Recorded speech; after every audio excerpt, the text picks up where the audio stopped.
ভিডিওটি দেখলেন, শেখ হাসিনা, বাংলাদেশের প্রধানমন্ত্রী শেখ হাসিনা এই মুহূর্তে দেশ ছেড়ে পালিয়ে গেছেন।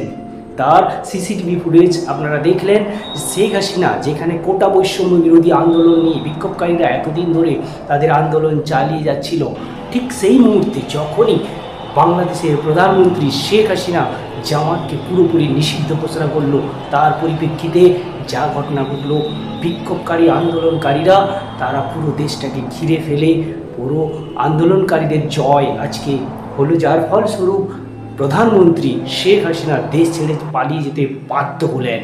তো ওইখানকার জয় হলো সমস্ত আন্দোলনকারীদের, শিক্ষার্থীদের, যারা এতদিন ধরে তাদের কার্যত বিক্ষোভ আন্দোলন, কোটা বিরোধী বৈষম্য আন্দোলনকে কার্যত এতদিন ধরে চালিয়ে যাচ্ছিলেন। সেনাপ্রধান ইতিমধ্যেই তার বক্তৃতায় উনি উল্লেখ করে দিয়েছেন যে দেশে অন্তর্বর্তীকালীন সরকার গঠন হবে, যেখানে যারা দোষী তারা শাস্তিও পাবে। দেখুন সেই ভিডিও ক্লিপ, সেনাপ্রধান কি বলছেন। ইন্টারিম গভর্নমেন্ট আমরা ফর্ম করব এবং ইন্টারিম গভর্নমেন্টের মাধ্যমে এদেশের সমস্ত কার্যকলাপ চলবে।